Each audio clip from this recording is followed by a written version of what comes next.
Hi, I'm Dan Dilling from the Department of Medicine and the Division of Pulmonary and Critical Care.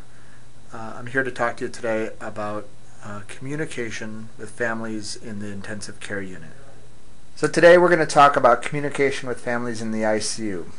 You may think this isn't a very exciting topic given what you usually do in an ICU. You think you're going to have lectures on your lecture series about resuscitating shock, or how to wean from the ventilator, or how to set your ventilator, or how to use inotropes or a balloon pump, or who knows what. And all that is a part of your education in the ICU. But to be honest, I think communicating with the families in the ICU is one of the most important things that you can learn to do, and that you should learn to do better during your ICU rotation. Because it is on this rotation that you're going to be faced with the most critical conversations that have to be done in the most delicate ways, and in ways that are going to be very important in the lives of these people who are suffering through illness with their loved one. So I almost don't have to show you this slide, but this is about what things you do in the ICU. You got a list, a lineup of IVs there, and resuscitating shock and giving inotropes. Maybe a code starts right in the middle of rounds. That ventilator's honking and beeping, and you got to figure out what to do with it. And even before all this, even before round starts, all this is happening, and then you got to spend a couple hours here in rounds. And maybe someone needs to be intubated middle of the rounds. You got some lines to put in. The outpatients might be calling. The ER's got a couple evaluations for you. Maybe it's time for some kind of conference or noon report, grand rounds day, a journal club. Maybe the renal team wants to come in and talk about sodium reabsorption in the distal convoluted tubule with you for 20 minutes. You got to get those notes in. Those orders that you wrote down on your sheet this morning, they still have to be done, huh? Maybe there's a bronchoscopy. Maybe the pager just keeps going off. Maybe it's a clinic day. Boy, that doesn't make anyone's blood pressure go up. I mean, that's a day in the ICU, and you got a lot of things on your plate, and it's hard to balance all those things and keep your priorities in order and make sure everything gets done and done well. But despite that, the truth is we're working in an ICU where 20% of deaths in the United States happen. And out of those deaths, most of them do not happen spontaneously or through a sudden code, but really, most of them occur with withdrawal of life support, a decision that is made only after some careful conversations, and only after some conversations that are done well and probably planned. Here's your family member sitting in the waiting room, watching you go up and down that ramp to the ICU and back and forth, and she's got her arms folded. She's waiting for you to talk to her, but she also wants competent care. She wants no mistakes. She wants good supervision of the house staff. She wants survival of her loved one. She wants her loved one to be kept comfortable no matter what's going to happen and relieved of pain. And she does want information, and she's just waiting for you to give her some little tidbits. Why should we sit and talk with her? Well, it's just good medicine. We've learned that since the beginning of medical school, that talking to people about illness, about the prognosis or the treatments, is good medicine.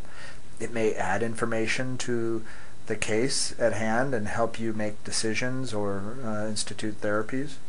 It may elicit preferences that the patient may have about treatment options or even about end-of-life options.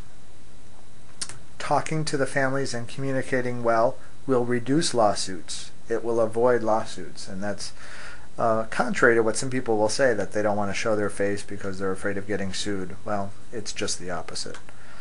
By talking with them well, early, and often, you can avoid creating a poisonous atmosphere that sometimes occurs between you and the family, or between your team and the family, because when things don't go well, especially if you didn't communicate well, it's often partly your fault.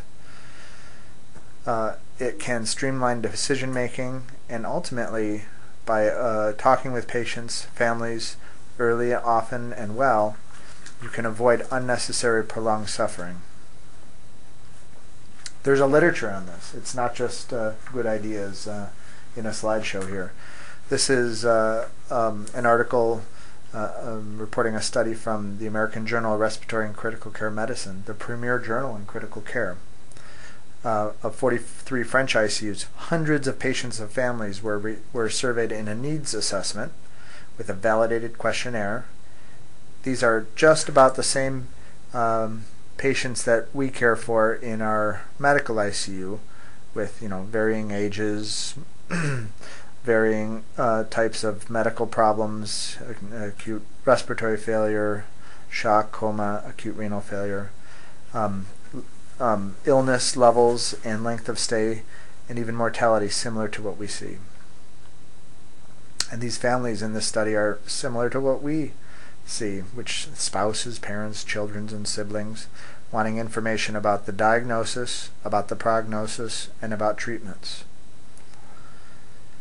And when they analyzed their needs assessment about satisfaction in these families, they found out that these things were independently associated with satisfaction. If the family members were of the same descent as the doctors, it seemed to have benefited the satisfaction with communication. Again, this is a French study. Better nurse ratios were associated with satisfaction. Look at this. Junior physicians being involved in those conversations was associated with satisfaction by the families. They didn't necessarily need it to always be the attending physician, although it's true that it's everybody's job, and that attending physicians probably should be careful about the messages that are being portrayed in these conversations. Also, if their usual doctor was involved, it seemed to be associated with satisfaction. Things that were negatively associated with satisfaction included the following. If they felt like they were getting mixed messages or conflicting information from different caregivers, that was a problem. If they didn't know the specific role of each caregiver, that was a problem. Every time I do this lecture, I stop and say right here that it's important for us to be reminded once in a while that when we're confronted with an encounter with a patient's family, or a patient for that matter, we have to be human. And human beings on planet Earth, and I believe that's where we are, usually interact with one another by greeting one another, by saying hello, by introducing yourself and your role, especially in a busy ICU where there's so many different people of different roles. It is polite to say who you are, what your role is, as well as any conversation that you're going to have. It's impolite to not say who you are, and it's going to reduce satisfaction in the families. And it's impolite especially to say nothing. How many times have you seen people walk into a room where there's a family sitting there and they don't say a word? They look around a little bit, they talk with the nurse, and they walk out. Put yourself in that place of that family member and think about how sort of obscene that is. It's easy to fall into that trap, and we should always be looking to make sure that doesn't happen. So say hello, introduce yourself and your role, have a conversation and move on. It doesn't take that long. And then they also had a negative, very small negative satisfaction if they didn't get enough time involved in that conversation. But basically, overall, they want time and information. Here's another study from critical care medicine of 76 surrogates in French ICUs, assessing comprehension this time of three things that we look at in studies of ICU conversations: comprehension of disease, of prognosis, and of the treatment plan. And this is a univariate analysis here. These are things that are associated with poor comprehension in that analysis. So a whole bunch of possibilities. But a lot of these can have can vary together, and so a good scientific analysis of this includes a multivariate analysis. And these were the three things that associated themselves independently with comprehension by the families. First one was if the physicians and nurses thought the family didn't get it, when they analyzed that on a questionnaire, it was true. There was poor comprehension if the ICU team thought the family didn't get it. So what does that mean?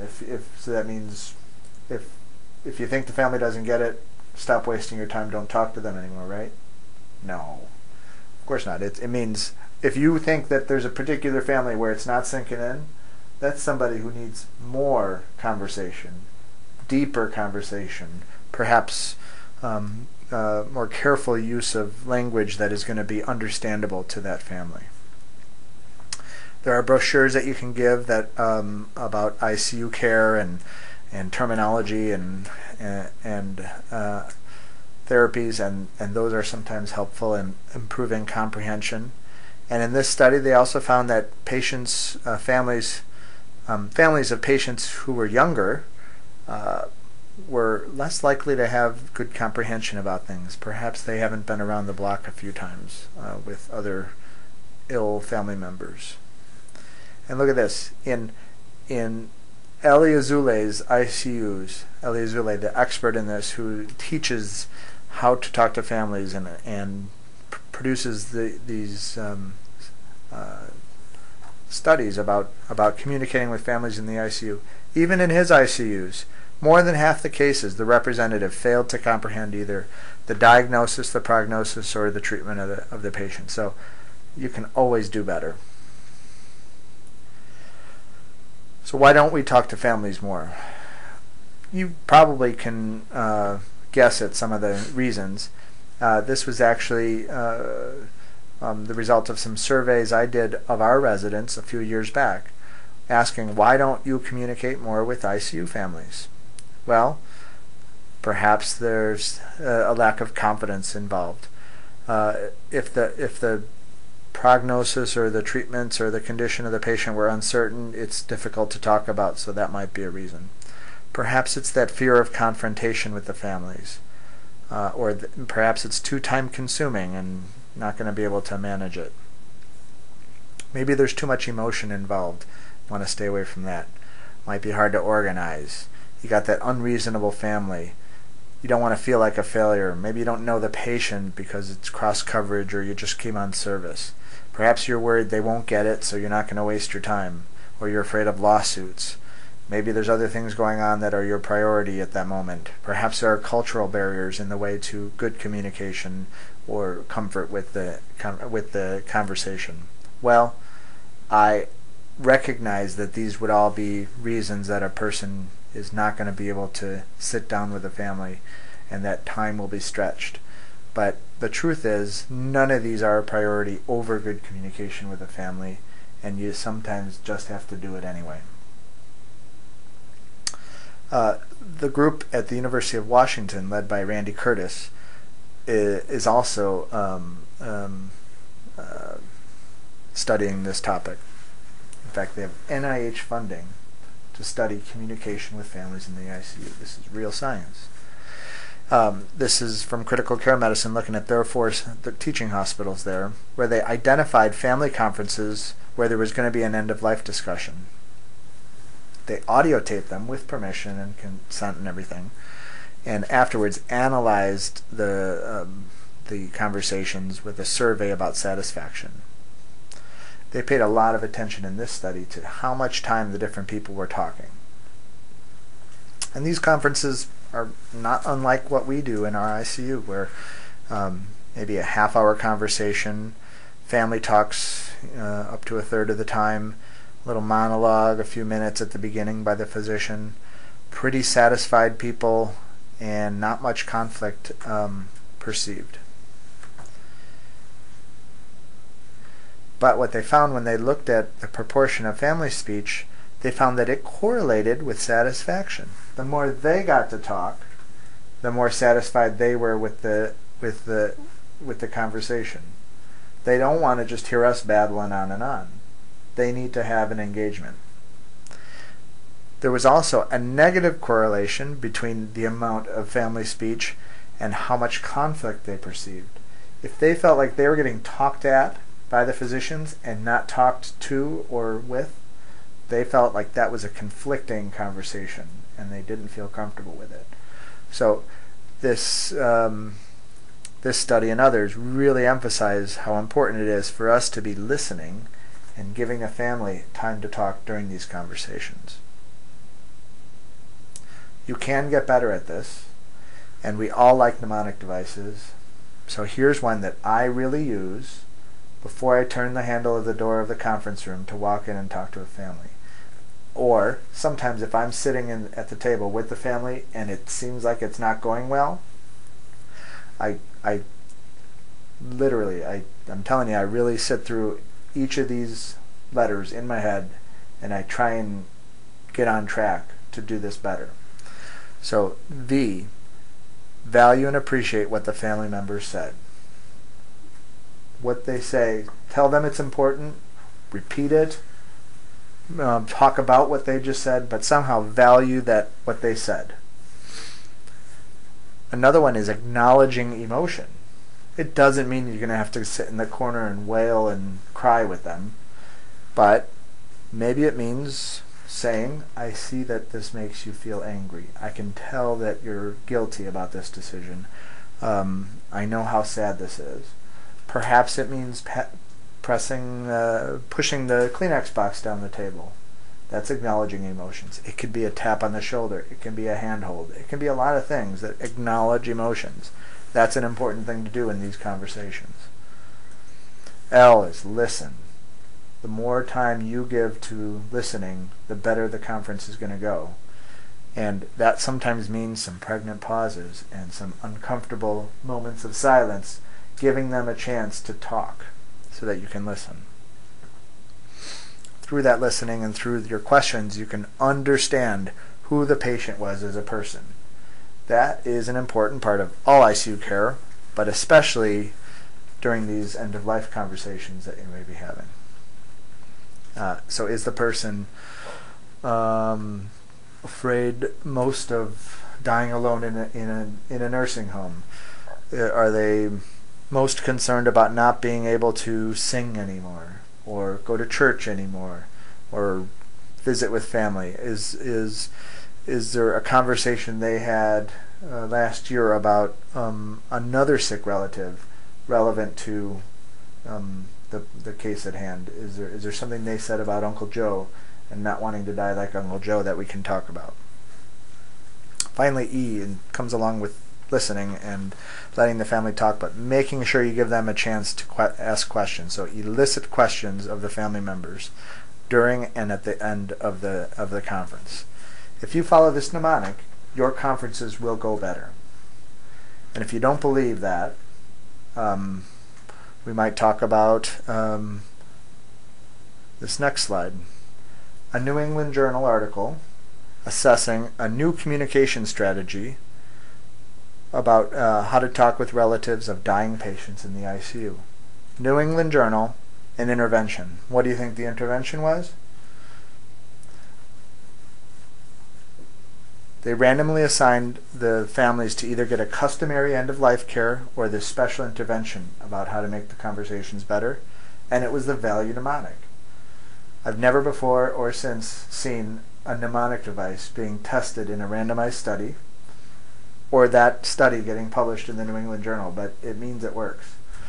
The value mnemonic, along with a special brochure in these families, and they evaluated these conferences, and 3 months after the ICU stay, mailed these family members some questionnaires that were involved in emotion and anxiety, depression, PTSD. And this is just to show you that these are the same kind of patients that we care for in our medical ICU, with the same kind of therapies that we use in almost any ICU, and the same kind of family members floating around that we're used to seeing. What happened with the intervention? Well, A few more family members are there. A few more nurses are there. A few more doctors are there. The duration of the conference goes up, but not in an unmanageable or difficult way, 20 minutes to 30 minutes. A lot more time of family speech and a lot more time of nurse speech. So it changed the dynamic of these meetings, both the people there and who was talking. And what happened to the family members? Well, 3 months later, there is an improvement in the amount of anxiety, the amount of depression, and the amount of psychotropic drugs that these family members are on. And the PTSD symptoms went down from 69% to 45% after this intervention. You may think your intensive care unit has 16 beds in it and that you have 16 patients. The reality is you probably have about 40 or 50 patients that you can impact on their health if you talk well and you have good conferences and you have good conversations with the families. And does it have to be the attending? I already showed you a slide suggesting that it might not have to be the attending, but it's everybody's job. But anyway, they did a study in France where they randomly assigned the families to get their information from the residents or from more senior physicians like fellows or attendings. In this study, they assessed satisfaction with a standardized questionnaire, and I'm going to highlight for you a bunch of negative p-values regarding comprehension of diagnosis, prognosis, and treatment, about satisfaction, and about wanting for more information. There really is no difference in whether the information is being given by attendings or by junior physicians. This is everybody's job. Of course, you want to make sure that you're going to have a consistent message and that right things are being said, but this is everybody's job. So now a few nuts and bolts on how to run the meeting. It's going to involve creating an atmosphere, having a plan, giving useful information and advice, being ready for unexpected, reflecting on what happened, and documenting. First of all, it should be the right room. I show you a picture here of a room that may seem like it's okay. There's nobody else in the room. There's relative privacy. There's enough chairs for everybody. But think about it for a second. That looks like a public space. In just a few minutes, a family's going to walk in with bags of fast food from Portillo's and loud noise and no more privacy. Not to mention the fact that those chairs look like they're pretty well fixed, and you're going to be sitting 2 seats over, craning your neck to talk to each other. It's just not the right atmosphere. There are special rooms in the hospital that have probably not only enough chairs, but probably some kind of table in the middle that are have doors that can close and that are private and good for this kind of stuff. You want to invite the chaplains to come. Give them 5 minutes or more, but give them a little bit of warning, but they'll be right up, and they can help before, during, and after the conference with the families and with easing into some of the decisions that might have to be made. The nurse of the day, and maybe the social work if involved, ought to be invited. We should work hard to be accommodating with our schedules and theirs. Remember, these family members are probably working people that are trying to not miss days of work, knowing that they're going to have to miss days of work once their family member recovers. And so we have to be accommodating as best we can. Should always have Kleenex in the room, even if you don't think it's going to be one of those conversations. It's still a good idea. It's not a waste of time to bring students and trainees into the conference with you. It may seem like they have other things to do, they should be free to do that, and I'll take care of this thing. But it's just like putting in a central line. See one, do one, teach one. Talking with families is not just a God-given ability that you can do or not do from the day you start medical school. You learn, like anything, by watching somebody else do it well, by practicing it some, and by then teaching other people how to have conversations with families. That's how you get better at it, and it's not a waste of their time. Besides the fact that maybe next week you're not here for the day or you're off service, and they become an institutional memory about the conversation from the week before, and solidify the relationship between the team and the family. And try to schedule it around everybody's schedule. You should have a plan. Should walk in with somebody as a leader. It doesn't have to be the most senior person, although it usually is. It doesn't have to be. But someone should lead and do a little monologue and do some introductions and find out how everybody's related. Find out maybe some basics about what they understand, because that's your launching pad for what you're going to talk about next. You know, if they really don't know anything, then you got to start from the beginning. If they're paying a lot of attention over the past week and they're up to speed on everything, maybe you go somewhere else with the conversation from the beginning. You want to be understanding who that person is that's ill. They're religious or not, their goals in life, their pleasures and fears. Those things will pertain to decisions that are going to be made. And you want to clarify misunderstandings. And it's okay to have a recommendation. These people are interested in shared decision making, and they are interested in autonomy or surrogate autonomy for the loved one. But at the same time, you are the person that went to medical school training. You're the one that, with the knowledge and the ability to have a recommendation that then they're able to take and accept or not. And that's sometimes I think we're a little afraid of giving a recommendation because we're going to be looked at as paternalistic or something. But you're not forcing a decision, you're just offering a recommendation. Have I mentioned that you should listen during these conversations? Okay. You want to give useful information and advice. Use real English. It's sometimes hard for us to remember what words are regular English and what words are words we've learned only since medical school. Try hard not to use lingo. It is just going to go over their head. They're not going to ask you for a definition, and it's going to make for poor communication. They don't know words like edema or ventilator or cabbage or lots of things that we think of as just sort of regular speech. It's easy to forget that that is jargon. And try and avoid it. I mean, sometimes you can use a word that is sophisticated, define it, and then use it again, but make sure you define it. I remind them at least a few times during the conversation that they should be telling us what the sick person would want and not what they want themselves. It's part of understanding who the patient is as a person, but it's not really their decision. They're making a surrogate decision, so that's sometimes different than their decision, and it's important to specify that. Be a real human being through this whole thing.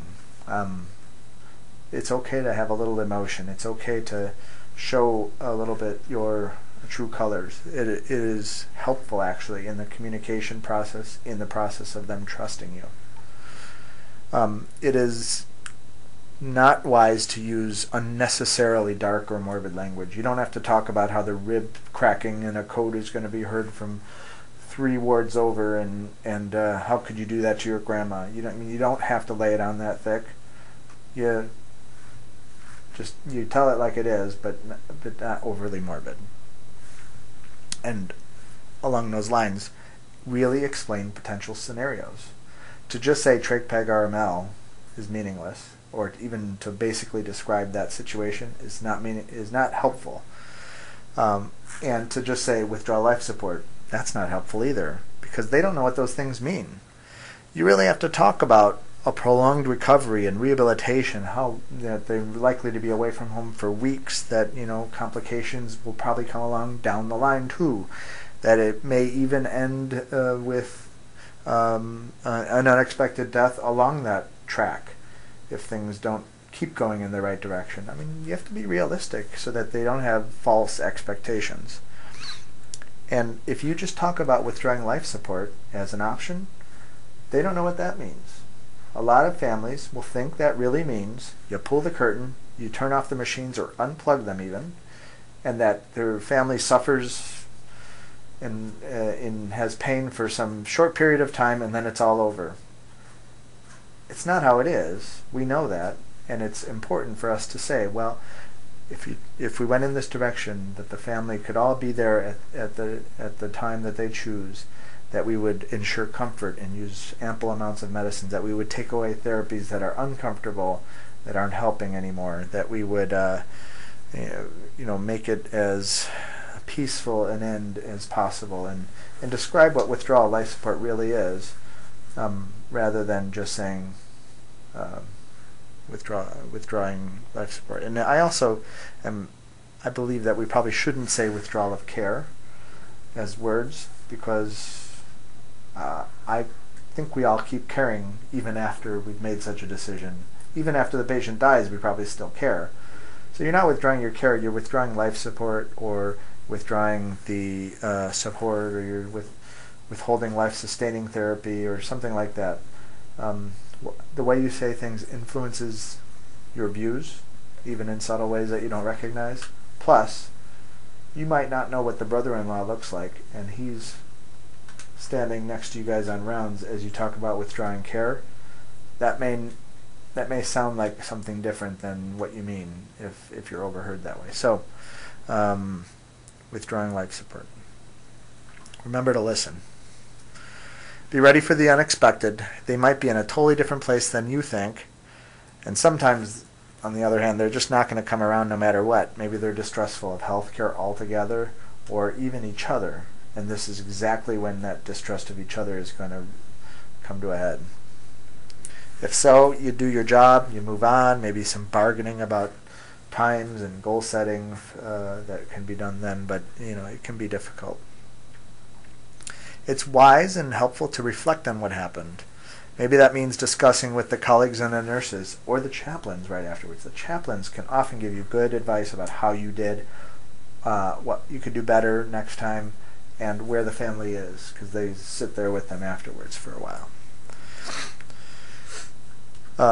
It's good to reflect alone later. It doesn't mean on your knees in the chapel necessarily. It means maybe on your drive home, or on the treadmill later, or over dinner with your family later, in the shower, whatever. Reflecting alone about what happened is helpful.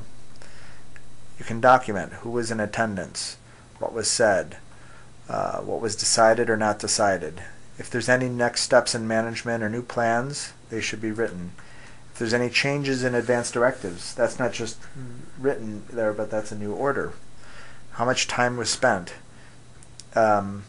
I also think that if you've decided, or they've decided on a withdrawal of life support or comfort measures, you have to say those words, comfort measures only, withdrawal of life support, because writing those words in the chart actually helps the hospital in its recouping the ICU days and appropriate billing and coding, believe it or not, which keeps the lights on and is important for all of us and our patients. There is potential help in the palliative care service. These are becoming more common in the United States, and they may round with the ICU team. Often they're nursing driven, but there's usually a palliative care physician involved as well. And they can help you recognize and help you facilitate discussion with making decisions in this direction with the family. They can be very helpful. So what we talked about today in summary is ICU care is time-consuming and emotionally burdensome to the physicians and to the nurses and to the families.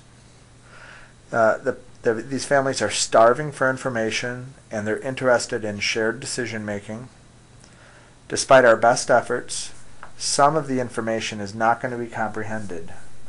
And if you think that's the case, it probably means you need to step it up a little bit. There is a way you can get better at this, and a mnemonic device, value, can be helpful.